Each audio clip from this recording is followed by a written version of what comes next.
to yet another episode of Gaming the System, and we are here to continue chatting about voice actors in video games. And you've joined me, Alex, Jem, and Matt. And so, picking up from our last episode, I'd like to talk to you about the variety of roles within video games for voice actors. And I'm curious to know, I don't know, I've tried to look up but could not find anything about how many of those are given to men and how many of them are given to women, regardless of the types of characters that are available to play. Just be interested. Also, feel like a thing that I've picked up on in a lot of games is just like how a lot of who I would assume are older women just covering the voices of a lot of children. I don't know if you guys have noticed anything similar, but I feel like women are often employed to cover those sorts of voices, and whether that's anything we should be talking about particularly. Um, I don't know really how to phrase the question other than, what do you think about the amount of voices in video games and those that are covered by men in gaming? Jem, do you want to jump in? I did a little bit of looking. I did a little bit of looking for people who are, like the top 10 voice actors and things like that. And what actually came across from that was there was quite an even spread between male and female voice actors getting recognised. So I do feel a little bit like that we've had some pretty awesome female characters in games over the last few years, and I think they've really kind of like been given the attention and the support, and the, obviously, hopefully the funding to attract really awesome voice actors for them. So I thought that was quite interesting, because generally when I'm like doing a bit of research for one of our sessions, I sort of like go and look it up, and it's just this big long list of men, whatever it is. So that was quite gratifying, and I looked at sort of 3 or 4 different ones. I did find that it was interesting because I looked at one from about 10 years ago, sort of top 10 voice actors video, and then I looked at one that was done just a few months ago by the same people, and there was a lot more female in the more recent ones. But I think that's just because I think it just goes to show what we've been saying a lot of, that that people are now taking more and more I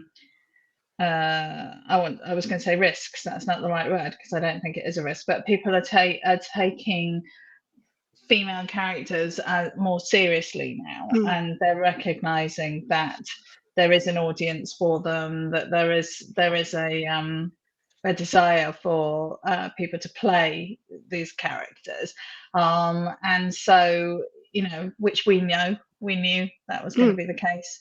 So I think that's giving women more opportunity to step up and be noticed for being just as good at this as men. Who knew? Who knew?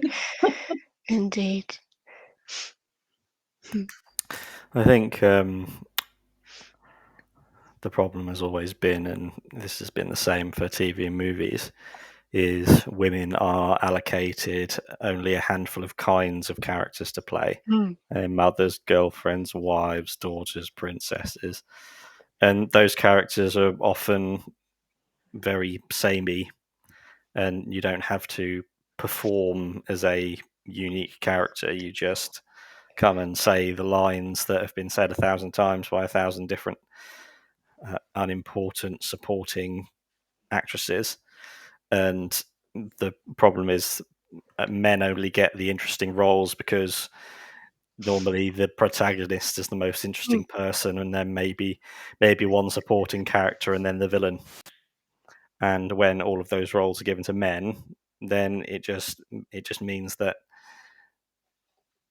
women don't get to do the interesting work. They just get the boring, throw off placeholding work.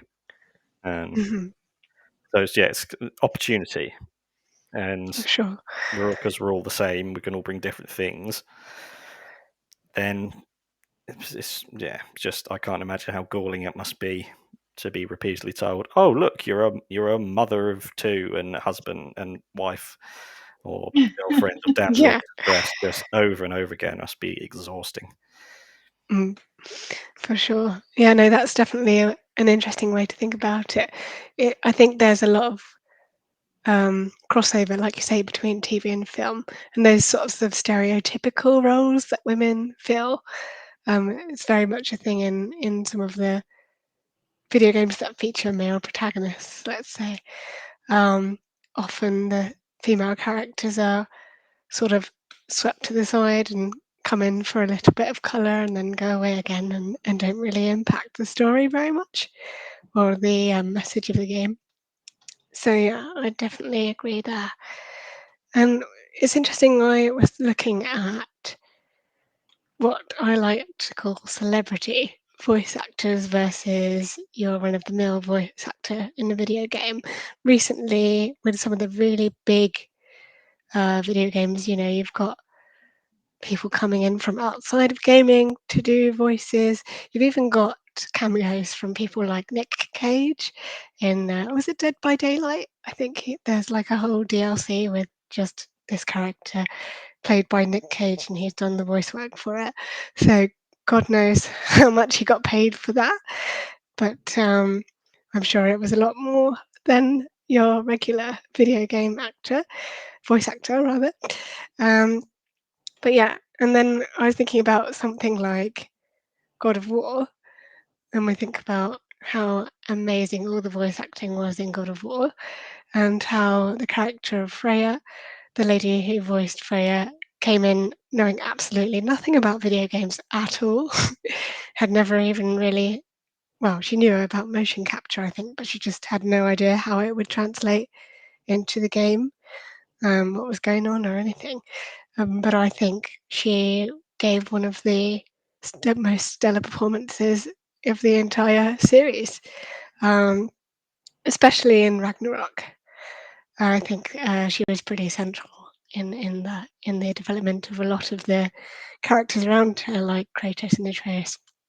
But again, coming in knowing absolutely nothing about video games, so I think it's interesting just to note the crossover there, in that you can come in from essentially a different part of the industry and still give what is an incredible performance and probably be paid a lot more for it than some of the people who've been stuck in the gaming industry for like their entire careers, which I think is just interesting to think about as well. And then you've got people who have spent most of their time within the gaming industry and become celebrities of the voice acting world. So people like Nolan North, Troy Baker, names we all know pretty well for their many and diverse roles across games. And then of course you've got people like Laura Bailey now and Ashley Johnson from Last of Us, who are becoming more and more known and much bigger deal than even some of the male video game voice actors, which is great to see. But I just wondered whether you guys had any thoughts about the differences or not between celebrity voice actors and regular voice actors, and whether there should be discussions about that, and whether it's really fair. One of the things that I came across when I was reading for today was about Troy Baker and how why hadn't he been chosen to play Joel in the TV series of Last of Us. But actually, he was in the series as a Yes, different he was, character. and so was I think, Ashley Johnson, I think, as well. yeah, there Yeah. was a couple, and so I think that. But I mean, it. it is a different skill, and I think that's also should be recognised. That and that doesn't mean that it's lesser. I think this is one of my things when it comes to equality and is within society, is that things can be different, but that doesn't mean that one is better than the other, or one is more held more value than the other. And I think so with voice acting, I think it's like acting with a mask. That is an art form in itself, and people spend years learning to do that. Just like mime artists were hailed as being extremely skilled form of acting, because they didn't speak. So I think it's but to sort of the assumption that you can just move from one to the other without any kind of problem. And I know there are people who do, and there are definitely people who can, but I think it's not as simple as that. It requires sort of a different set of skills. So I think it's not necessarily right for Troy Baker to play Joel in the TV show, but it's not. It shouldn't be seen to be a snub because he didn't. It just might not be right. But I doubt very much that, and I cannot remember his name. Who plays Joel in Last of Us in the TV series? Pedro. Yeah. Love him so much, and I can't even remember his name. And it's a good job that Matt's so good at like mouthing names. Yeah, Pedro Pascal. But I wouldn't expect him to play Joel in the games going forward either. And I think that it's nice to have a bit of a distinction. And what was nice is that they did involve those voice actors in the TV series, so they acknowledged their contribution to the game and subsequently to the characterization and all of that, because again, the artist can only do so much. I mean, again, when I was prepping for today, I watched one of these top 10s, and one of the characters was from a game that I don't know. It was a male character, I don't know. And the graphics were really not great. They weren't awful, but they weren't great. And his delivering of the lines just turned it from a okay TV, okay game, into like a really intense scene. So I think that's the other thing. It can make and break it. So it is a skill. So I don't know if that has anything to do with the question that you asked, but no, but it's definitely yes, yeah. No, I think it's good because I was really well. I should clarify. I am mostly playing devil's advocate with these questions. I don't hate celebrity voice actors. They're great, but yeah, I just feel like it's interesting to think about the potential differences between different types of voice actors and just what the landscape is like for them, really. But yeah, no, it's definitely good to talk about as well. What do you reckon, Matt? Are you all right? Yes. Coming back again to, it's all about how workers are treated and how labour is sort of judged in its validity. So when someone like Pedro Pascal comes and maybe does a voice, so a different example. So Norman Reedus in Death Stranding, Yes. massive star. People like that, they get treated like, oh, you're one of the ruling class. We get everything, and we bow to you, and we treat you like a human being. But a voice actor who might have exactly the same amount of lines, his work is treated as, oh, you're lucky. You should be doing this for free. This is nothing. You should be lucky that you're getting paid anything for this. When that is like how the two different professional classes are treated. There is no amount of or quality or kind of work that a working class person can do that won't be judged by the ruling classes. Oh, of course it's easy and simple. Why you shouldn't even be asking to be paid for this. It's ridiculous. And this is where the union stuff needs to come in. You're going, no, you all treat us all the same. You don't get to treat anyone like they're worthless. Because that seems to be a core part of capitalism, is denying someone their rights and their worth to how they're being treated for some reason. And there's, as The Last of Us showed, people who only do voice acting can, of course, do regular in-person acting, and vice versa, because actors are just, it's like you say, there are people who can do like radio shows, and they bring this incredible tension and movement and everything just through the power of their voice.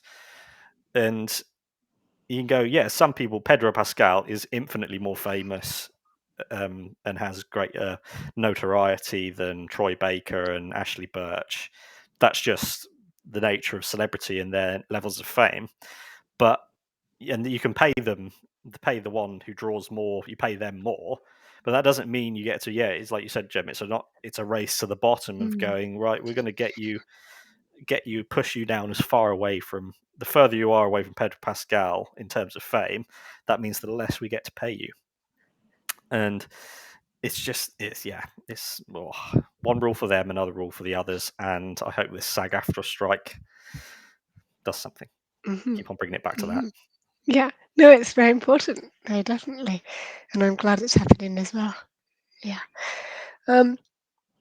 I'd love to know about any voice actors who you feel like really made a game for you, because we talked about voice acting making or breaking a game. I'd love to know who some of your favourites are, your favourite performances, anything like that, really. I'd like to kind of round out on a fun and positive note. Yeah. Should we do a round robin? Where we Yeah, do one each and keep that'd on be going? really good. Yeah. So, Don't keep on going, because I don't oh know no, if I'm any. because then we'd never end. But okay, I'll do one for me. I think. Ooh, okay. I can't remember his name, but the guy who does the voice of Celebrimbor / Mimir. Celebrimbor from Shadow of War, Shadow of Mordor, and Mimir from God of War, because those are two completely different voices but the same person. So well done to that man whose name I've forgotten. I'm very sorry, but that's one of my favourites for sure. I'll look him up while you share yours. Who do you want to go next? Shall I go? Yeah, you go for it. Okay. Well, I want to do a shout out to Melina Jurgens probably, who plays Senua in Senua's. Yeah. Oh my God, Sacrifice? Senua's pet. Yeah, Yes, Sacrifice. I sacrifice. just was Yeah. thinking Hellblade. Senua's Hellblade. Anyway, because it's a really intense character, and really intense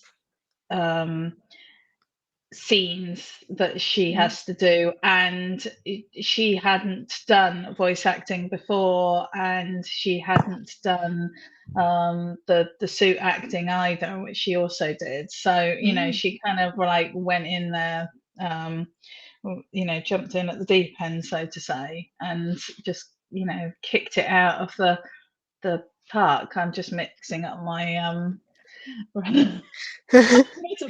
That's the word I Yes, was looking for. It's been a long day. it has. It has. It's good. Matt, can you name one? I'll start with my OG, the best Yes. one of all time of everything. It is Troy Baker. Yes. His versatility is just magnificent. The sort of person who again, this is a thing that anime actors don't get enough credit for. The sheer versatility of their voice, the accents they can do, the like, so Joel and Talion are just completely different accents, and he was in Death Strand, and he's just got one of those voices that you could just listen to, just think, oh, this is going somewhere, this is important. And one of the, not only can he do leading, he can do supporting as well. In Batman Arkham Knight, he played the Arkham Knight, and the acting in that is it just breaks your heart every time he speaks, because it's such a broken and like devastated character that he plays, and that's the richness that he's the best. That's my number one. Yeah, excellent stuff. Well, to fill in for those who would love to know, the voice of Mimir and also Celebrimbor is Alistair Neil Duncan from Edinburgh, Scotland, which is an entirely different accent altogether. So yeah, amazing accents. Another one for me, I think, would have to probably be the very first Lara Croft from Tomb Raider / Tomb Raider 2, whose name was Shelley Blonde. It could have been Judith Gibbons though, because it depends which one was Tomb Raider 2 and which one was Tomb Raider 1, because Judith Gibbons was Lara from 1997 to 98, so it may well have been her. But from my childhood memories, fond memories of playing Tomb Raider, it was the first voice from a woman playing a game as the protagonist who I heard say the word no. Which is a fun one. Whenever you had something in your inventory that Lara couldn't use on a lock, or like to pull a lever, or activate like something to happen somewhere else in the game, she would just say no, like that, which I always remembered very fondly. And also because it just shows her defiance as a character. It's in breaking that fourth wall and speaking to you. It's also almost an accessibility tool. It's like the text can't come up on screen saying you can't use this. So Lara had to say no instead, which is great. But yeah, that was definitely a good one for me. Should we go back around the other way? We'll go from that. And have you got one?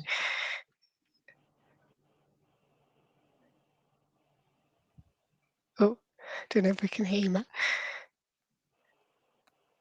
You're good. How about now? Yeah, you're good. One of my favorite games ever, but it's a very underappreciated and not really very well known, a game called Vampire. I've heard of that one. Yeah. It's like a quarter Dark Souls sort of esque gameplay, and then 75% is this magnificent choose your own adventure, branching like dialogue detective mystery. You're trying to work out why there's a plague of vampires in London, and it's just like similar to, by the sounds of it, Gem, to this Disney Valley. Yeah. Something Dream Valley. Dream something Valley. Yeah. So this is a kind of game that is lots of talking, lots of conversations, lots of branching dialogue trees. And the guy, so your character, he must have hundreds of pages of dialogue, but every time he speaks, you just want to listen. That sort of just him saying these words is fascinating and interesting, and holds you and grips you. And his name is Anthony Holland. I don't think he's been in anything else. Yeah. But it's just, you just need to. There are so many incredible voice actors who, it's just like musicians. There are musicians everywhere that are just amateurs that could be professional musicians. It's like this everywhere. You get someone who has that kind of voice, get them to bring them in for a few days and get them to read everything in the menus. and so you go, oh, this option of going controls, settings, inventory. There are people who you could read. It's the old adage of you could listen to them read the phone book. There are so many of those people out there, and this guy is one of those. I could just listen to him say things. There's a hell market out there. Oh, yeah. Tapped for these voice actors. They can supplement their crappy wages. I'm going to go for Morrigan's voice in Dragon Age, because we love her, which is Claudia Black. And I just love the character, and I think she brought this real sort of, there's such depth to Morrigan's character, and I think that really came through, because it could have been quite a flat character, because it's a bit of a cliche character, but actually, I think Claudia brings a really good roundness to the character. And also I really loved Farscape, and so she has a very special place in my heart from her character in Farscape, who was just totally kick-ass and generally had it all going on, really, and I just really liked her in that. So it's fun that she did. So she's an example of somebody who was doing both not stage, film, and or TV and game voicing and stuff. So yeah, she will be my next one. Nice. Excellent. We're making a good list here. I've got one more, if you guys have got one more. I've got one more. Cool. So my third and final favorite voice actor is Cissy Jones, who's an American voice actress, and that is because of the voice that she gave to the lady in Firewatch, the character who you spend a lot of your time listening to through a walkie-talkie, and she is your only contact as another human being. You play Henry, who's kind of been given the job of Firewatch warden / park ranger in this national park in somewhere in America, and you communicate by walkie-talkie, and so you really get to know this lady through her voice, and she really brings the character to life and gives you that sense of connection, and it's just a lovely, friendly voice, and you're like, oh, I can't wait till tomorrow and I get to speak to you again. And it's just really nice. I think everyone should play Firewatch. It's a great game. It includes finding a tortoise and keeping it as your pet. Why would you not want to play a game that involves that? But yeah, it's a lovely, lovely game. And that is a unique way of involving the talent of a voice actor by making it just about hearing that person's voice and knowing nothing else about them, never seeing them, nothing else like that. So it's a brilliant way of incorporating that into the game. Yeah.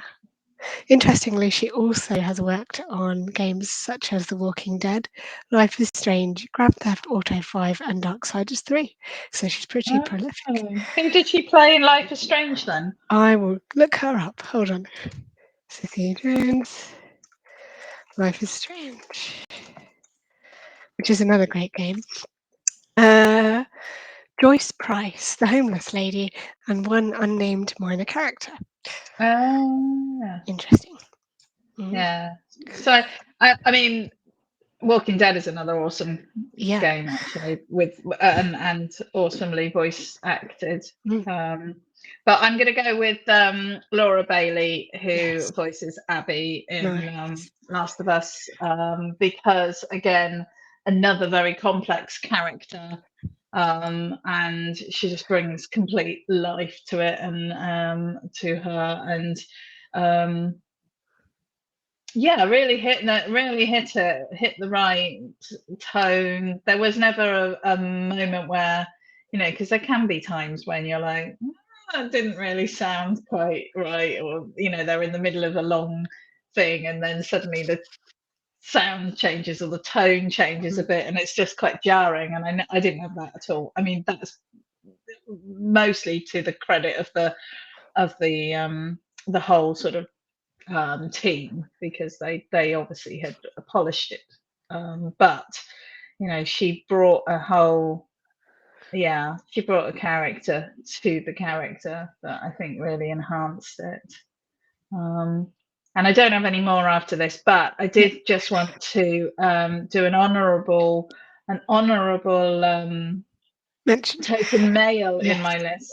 A token male in my list for Richard Ridings, who did the voiceovers for the Dungeon Keeper games, and I just really loved it. Just like slightly sarcastic, demonic tones that used to just potter along in the background when I was like dealing with imps and various other creatures as I was trying to build my dungeon, which it was an excellent game. Awesome. And Nice. I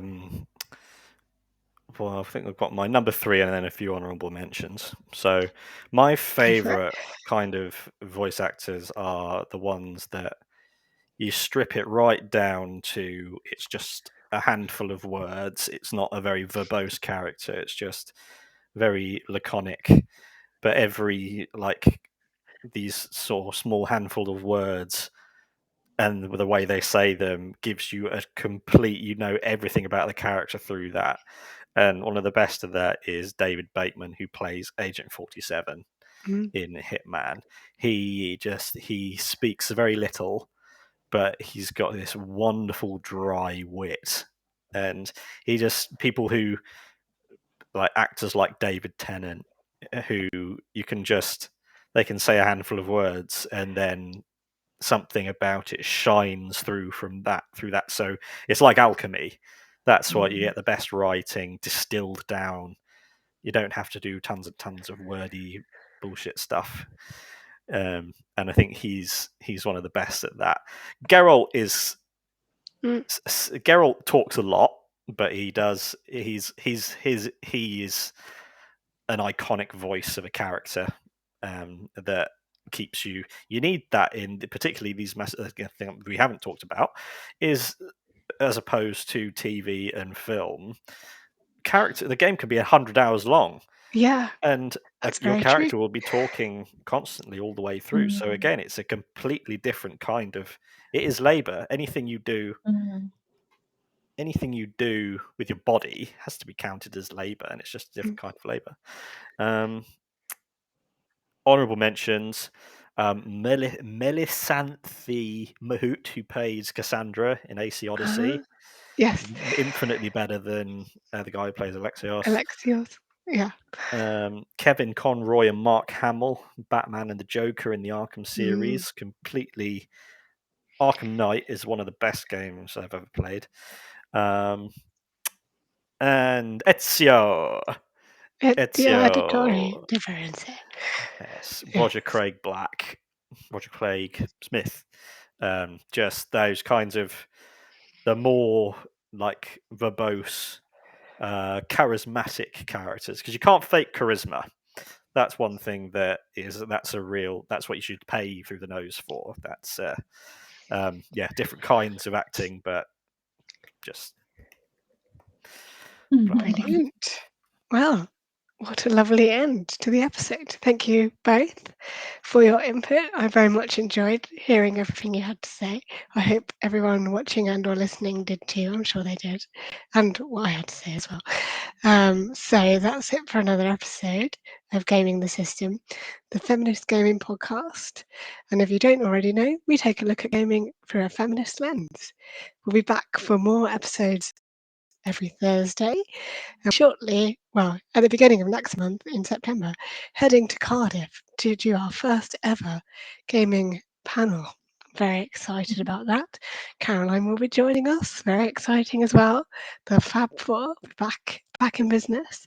If you are in the area, take a look for some tickets and come and say hello. We'd love to see you. Thank you very much. That sounds so weird to say. Okay, I think that's it for the episode. So I'll see you next time, and thank you, everybody. Until then, bye.